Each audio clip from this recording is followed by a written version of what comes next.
दोस्तों नमस्कार। हम बात कर रहे थे सर्वनाम के बारे में। सर्वनाम और सर्वनाम की परिभाषा के साथ साथ हमने उसके जो विभिन्न भेद हैं उन भेदों के बारे में बात की थी। और विभिन्न जो इसके भेद हैं उनमें आ गया सबसे पहले पुरुषवाचक सर्वनाम। पुरुषवाचक सर्वनाम। दूसरे नंबर पर आ गया निश्चयवाचक सर्वनाम। तीसरे नंबर पर आ गया अनिश्चयवाचक सर्वनाम। चौथे नंबर पर आ गया संबंध बोधक या संबंधवाचक सर्वनाम। पांचवे पर आ गया प्रश्नवाचक और 6 नंबर पे आ गया इसका निजवाचक सर्वनाम। यानी कि ये बात अपनी कल हुई।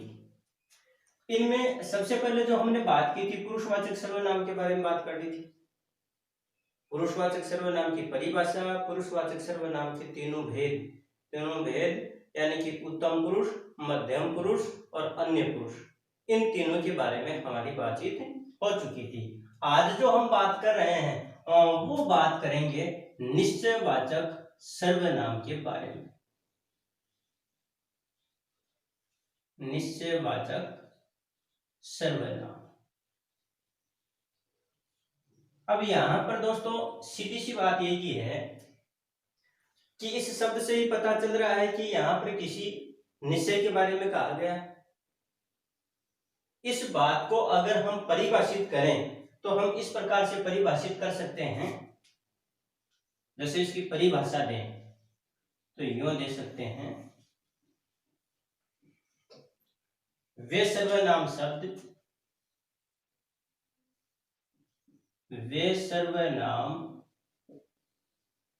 शब्द जो किसी व्यक्ति, वस्तु, स्थान की निश्चितता का बोध कराते हैं,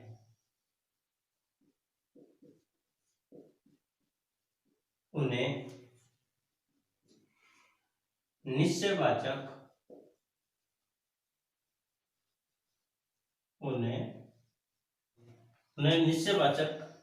सर्वनाम कहते हैं।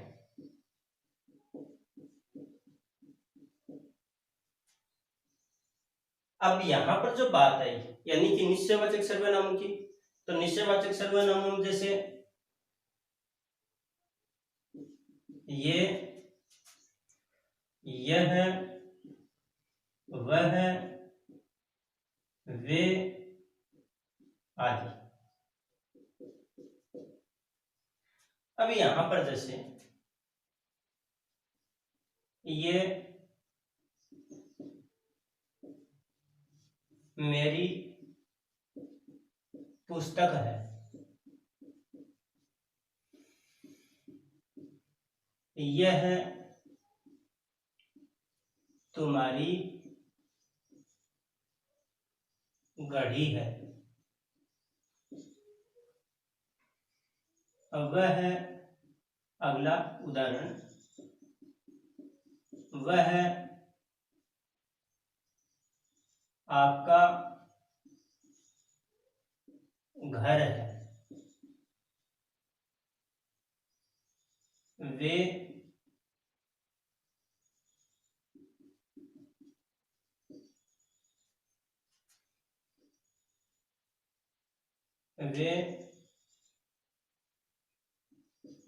आपके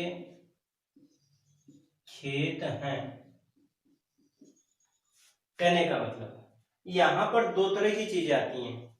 और वो दो तरह की चीजें हैं, यानी कि एक तो दूर और दूसरा है निकट। कहने का मतलब दूर या निकट की वस्तु का बोध कराता है। ये मेरी पुस्तक है, यह तुम्हारी पुस्तक है, वह आपका घर है, वे आपके खेत हैं। यहाँ पर ये जो सारी जो चीजें, यानी कि ये यहाँ पर एक निश्चितता का बोध कराते हैं।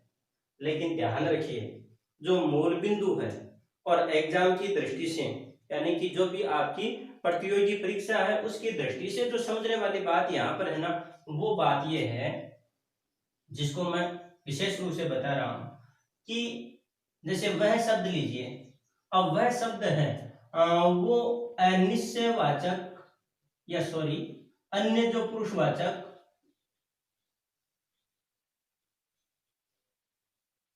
सर्वनाम में भी है।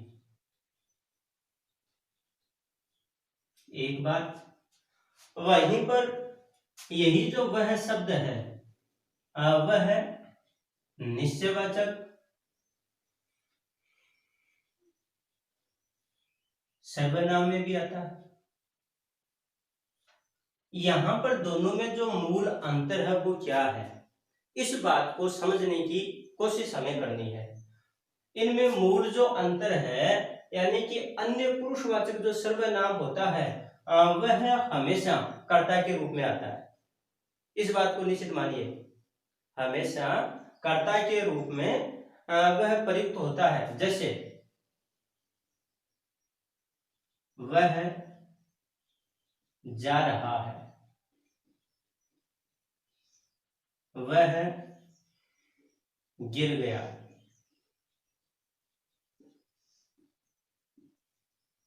अब यहां पर यानी कि क्रिया से प्रश्न करें हम, कौन जा रहा है, यानी कर्ता को अगर जानना है तो हमें क्रिया से प्रश्न करना है। कौन जा रहा है, जवाब आया वह। कौन गिर गया, जवाब आया वह। इसका मतलब ये हुआ कि यहाँ पर ये जो दोनों जो शब्द हैं ये तो हैं अन्य पुरुषवाचक, अन्य पुरुषवाचक सर्वनाम। दूसरी बात यहां पर जैसे इस उदाहरण को लेते हैं, वह आपका घर है, तो यहां पर जो वह शब्द है वो अपने एक नियत स्थान पर है, और नियत स्थान पर होने के कारण ये निश्चितता का बोध करा रहा है। किसका, यानी घर का, कि ये वास्तव में आपका ही घर है। उसी तरह से हम यूं ले लें इसी के क्रम में, वह है आपकी घड़ी है, वह आपकी घड़ी है।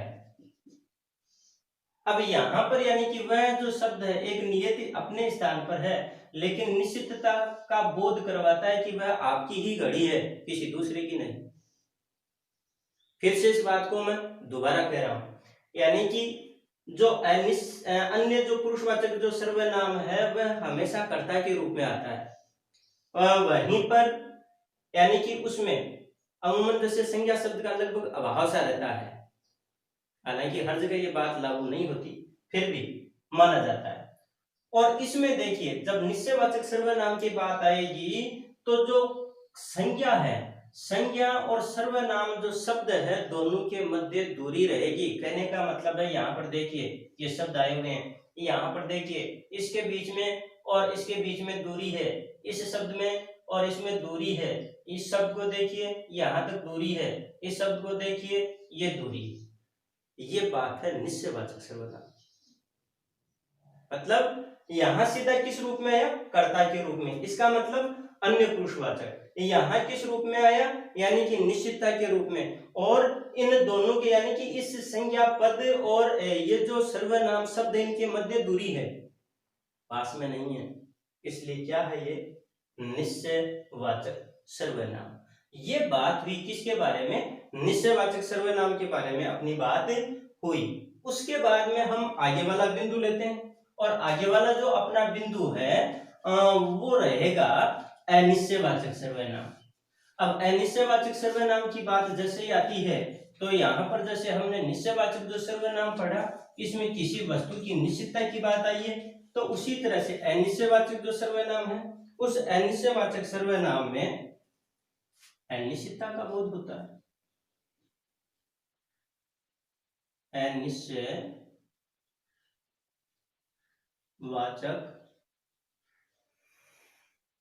सर्वनाम, अनिश्चयवाचक सर्वनाम। तो यहां पर सबसे पहले इसको परिभाषित करें। तो यूं कर सकते हैं, वे सर्वनाम शब्द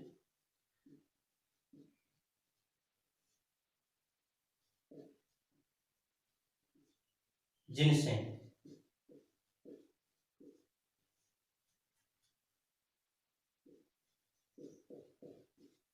किसी व्यक्ति,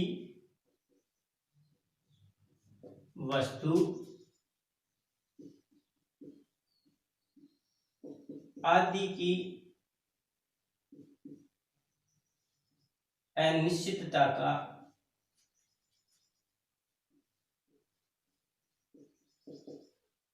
बोध होता है, बोध होता है, उसे अनिश्चयवाचक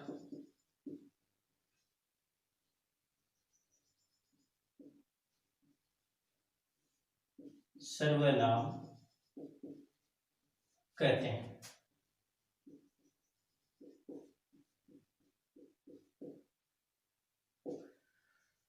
इसमें मूल रूप से यानी कि अनिश्चयवाचक में दो शब्द हैं, और वो दो शब्द हैं कोई और दूसरा है कुछ। उदाहरण के तौर पर हम लेते हैं, जैसे बाहर कोई खड़ा है,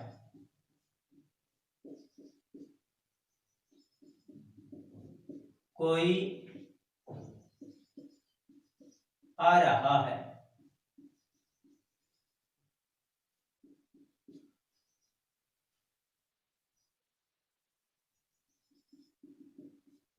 उसी तरह से उदाहरण हम लें,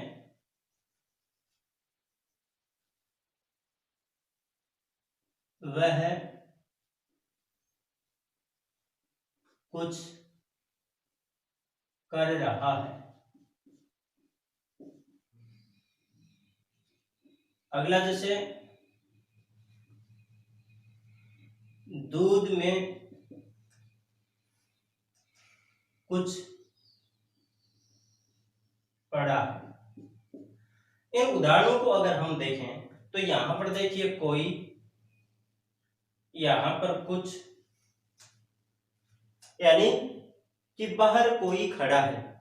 अब यहां पर जो बाहर जो कोई खड़ा है उसमें अनिश्चितता का बोध हो रहा है। चलो, बाहर कोई खड़ा है, इसमें अनिश्चितता का बोध हो रहा है।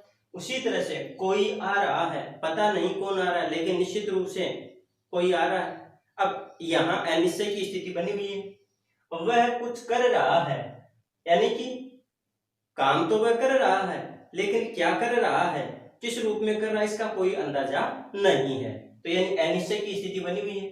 उसी तरह से दूध में कुछ पड़ा है, यानी दूध में निश्चित रूप से पड़ा है। अब मेंढक पड़ा है या कोई तिनका पड़ा है या कोई और कीट पतंगा पड़ा है, लेकिन उसका पता नहीं है।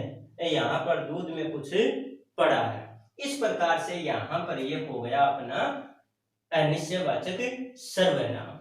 उसी क्रम में आगे वाला जो बिंदु हम लेंगे वो बिंदु लेंगे हम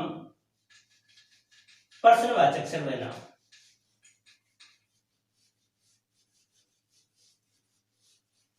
और प्रश्नवाचक सर्वनाम में इसमें भी कोई ज्यादा दिक्कत वाली बात नहीं है, क्योंकि सीधी सी बात है कि कोई प्रश्न किया जाता है। यानी कि जो प्रश्नवाचक जो सर्वनाम है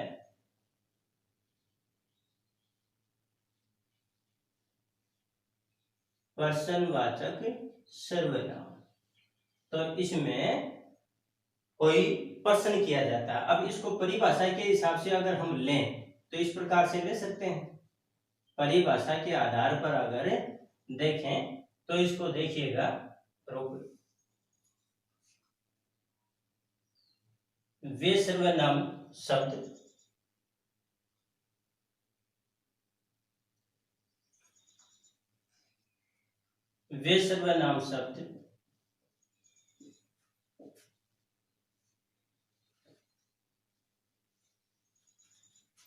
जो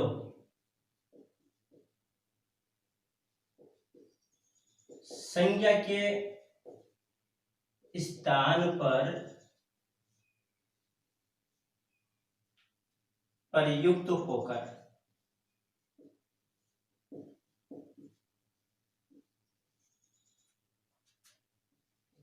प्रश्न करने या जानने का बोध कराते हैं,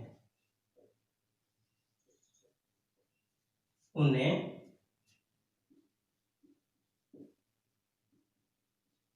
पर्सनवाचक सर्वनाम कहते हैं। कहने का मतलब है कि इन सर्वनामों में विशेष रूप से किसी के सामने यानी कि पर्सन किया जाता है, और वो पर्सन भी हमेशा संज्ञा के संबंध में होता है, या इस बात को यूं कह दें कि संज्ञा के स्थान पर उन शब्दों को प्रयोग किया जाता है। जैसे यहाँ पर उदाहरण के तौर पर लें तो बाहर कौन खड़ा, उसी तरह से उससे क्या दिया है,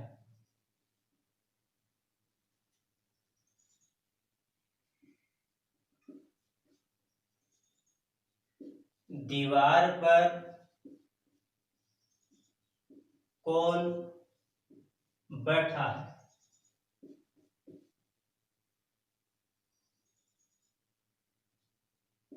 उससे मिठाई किसने दी। अब यहां पर ये जो उदाहरण है, जैसे बाहर कौन खड़ा है, उसे क्या दिया है, दीवार पर कौन बैठा है, उससे मिठाई किसने दी, इनमें मूल रूप से जो पर्सनवाचक जो सर्वनाम है वो है कौन, क्या, कौन, किसने, यानी कि ये पर्सनवाचक सर्वनाम है। अब यहाँ पर जैसे पहले वाक्य को लें कि बाहर कौन खड़ा है, इसका मतलब कोई ना कोई व्यक्ति या फिर कोई प्राणी या कोई वस्तु नहीं हो सकती, यानी कोई प्राणी है, कोई ना कोई व्यक्ति खड़ा है, संज्ञा के स्थान पर है। उसने उसे क्या दिया है, कोई ना कोई ऐसी वस्तु दी गई है, अर्थात वस्तु के स्थान पर है।